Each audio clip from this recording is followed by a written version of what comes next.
Yo yo yo, salut les turfeuses, salut les turfeurs, bienvenue pour un nouveau pronostic de Benoît Requin. Merci pour vos likes, pour vos commentaires, n'hésitez pas à vous abonner pour recevoir tous mes pronostics tous les jours et pour accéder à tous mes tickets pour la course du Quintet. Rendez-vous directement dans mon commentaire épinglé. Ok, place au pronostic du Quintet du vendredi 25 mars, direction Paris-Vincennes pour le prix Enceladus, 3 attelés, 2700 mètres, 13 partants, réunion 1, course 4, indice de confiance 2 sur 5.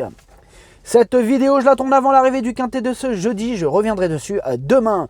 Petit retour sur le Quintet du mercredi 23 mars. Dans mon pronostic, je vous ai donné le tiercé dans l'ordre en 4 chevaux. Ça fait plaisir. Et je vous ai donné une base en béton. Les 4 premiers chevaux de mon pronostic sont arrivés dans le Quintet.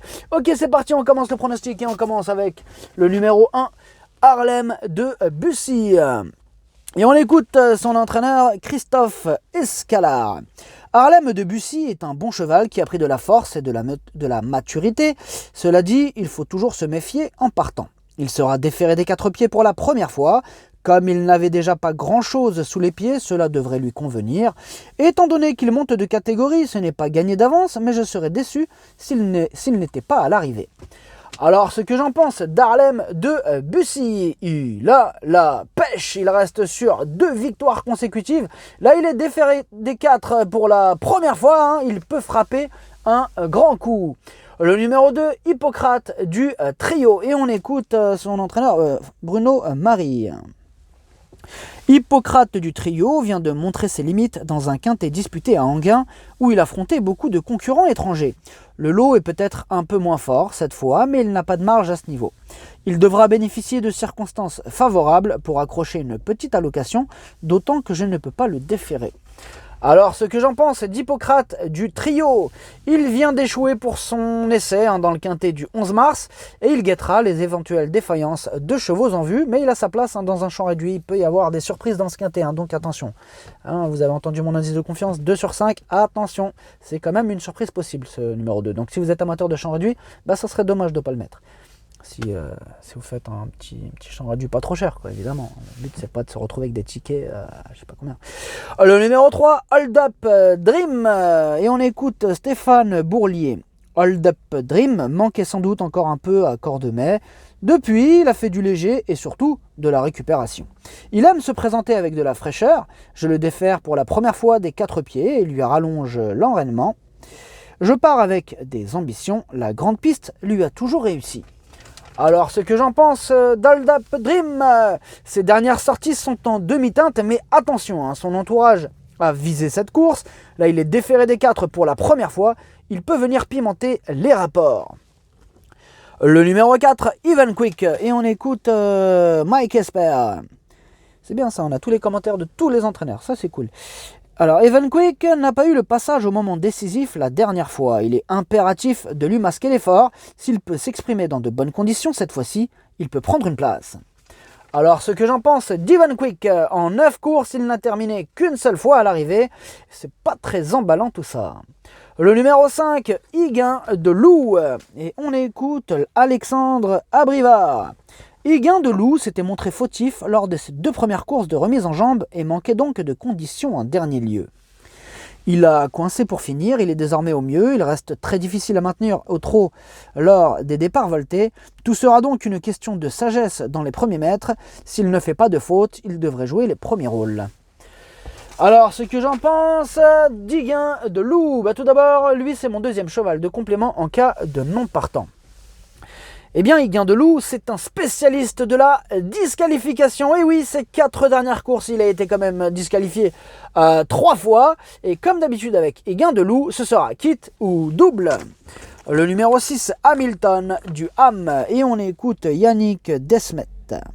Hamilton du Ham a réalisé un très bon début d'année. La distance lui importe peu. Il est autant à son aise sur les 2700 mètres. Il n'avait pas de bonne course fin février. Aussi, j'ai attendu cet engagement. Il a soufflé 10 jours avant de travailler de bonne manière à la plage. Je peux le déférer des postérieurs. Cette fois, il a sa place à l'arrivée. Alors, ce que j'en pense d'Hamilton du Ham, il enchaîne les excellentes performances, il est polyvalent et il a encore une belle carte à jouer. Le numéro 7, Hôtel Mystique. Il n'y a pas que l'hôtel qui est mystique. On écoute Mathieu Abrivard. Hôtel Mystique ne doit pas être jugé sur sa dernière disqualification à Saumur. C'était une course de maintien en condition et il n'était pas à l'aise sur l'herbe. Il s'est malgré tout bien comporté après sa faute. Il se présente dans ce quintet dans une très bonne condition physique et la longue distance va l'avantager. Face à une telle opposition, je pars confiant, il a une très belle carte à jouer. C'est ce qu'il dit Mathieu Abrivard. Alors, ce que j'en pense d'Hôtel Mystique, eh bien, la régularité ne fait pas partie de ses principales qualités. En 16 courses, il n'a terminé que 2 fois à l'arrivée. Et comme d'habitude avec Hôtel Mystique, ce sera tout ou rien. Le numéro 8, Hercule Madric. Et on écoute Jean-Michel Baudouin. Hercule Madric a refait un parcours sur l'herbe de Saumur. La grande piste ne lui pose pas de problème. Il lui faut juste une course à l'économie pour placer sa pointe de vitesse. À ce niveau, il détient une bonne chance. Alors, ce que j'en pense d'Hercule Madric, il est confirmé à ce niveau. Là, il sera en mode compétition, contrairement à sa dernière sortie. Il s'annonce redoutable. Le numéro 9, Ulysse Diego. Et on écoute Jean-William Allais. Ulysse Diego reste sur de bonnes performances, mais je ne peux pas toujours le lâcher pour finir. En outre, j'ai peur qu'il soit peut-être moins bien que les dernières fois. Il y a l'air d'y avoir de l'opposition également, mais on va quand même essayer d'être dans les 5 premiers. Sachez qu'il vaut mieux attendre avec lui. Alors, ce que j'en pense d'Ulysse Diego, il traverse une belle période de forme, il a prouvé sa compétitivité et il a encore sa place à l'arrivée. Le numéro 10, Hollywood Dubois, et on écoute Caroline Bayard. Hollywood Dubois a été arrêté pour une opération à l'automne. Pour ses débuts sur la grande piste, il a bien tenu sa partie sur les 2100 mètres. Il s'était montré un peu brillant, comme souvent. Il affronte un bon lot, aborde les 2700 mètres et une opposition de qualité. Ses rivaux seront sans doute plus affûtés. Il devrait disputer l'arrivée s'il n'en fait pas trop en début de parcours. Alors, ce que j'en pense d'Hollywood Dubois, il sera déféré des 4 pour la 4e fois. Il a déjà prouvé sa compétitivité. Attention à lui. Le numéro 11, Hooper des Chasses. Et on écoute Gabriel Gelormini. Hooper des Chasses a une chance, il est un peu délicat par moment, mais il est mieux depuis qu'on lui a retiré l'enrainement. Normalement, il doit être dans le quintet gagnant. Alors, ce que j'en pense d'Hooper des Chasses, tout d'abord, c'est lui le 8e de mon pronostic. Bon, par contre, Hooper des Chasses, on ne peut pas dire qu'il brille par sa régularité. Mais bon, vu la confiance de son entraîneur, ça nous incite à la méfiance, possible réhabilitation. Le numéro 12, Horus de Romaz. Et on écoute Jean-Philippe Duché. Horus de Romaz n'était pas à l'aise à Lyon, déféré. Vendredi, il sera uniquement plaqué devant. Je profite de ce bel engagement pour effectuer un test à Vincennes. Il semble barré par plusieurs rivaux. Alexandre Abrivard étant déjà pris, j'ai fait appel à Jean-Michel Bazir, mais ce n'est pas un signe de confiance.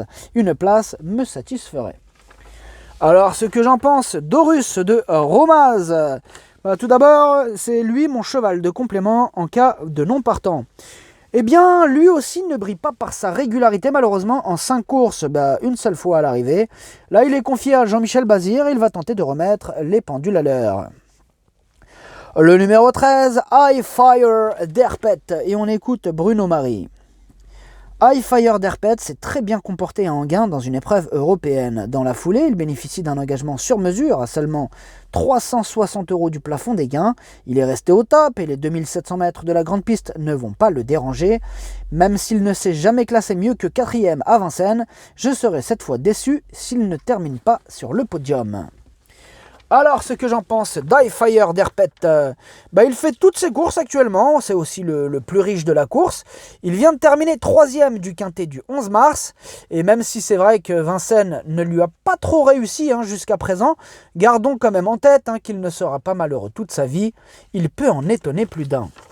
Le pronostic, ça donne 8, As, 6, 9, 13, 10, 3. Merci d'avoir suivi cette vidéo. N'hésitez pas à vous abonner pour recevoir tous mes pronostics tous les jours et pour accéder à tous mes tickets pour la course du Quintet. Rendez-vous directement dans mon commentaire épinglé. À jouer avec modération. Bonne chance. Chopez-le moi. Ciao.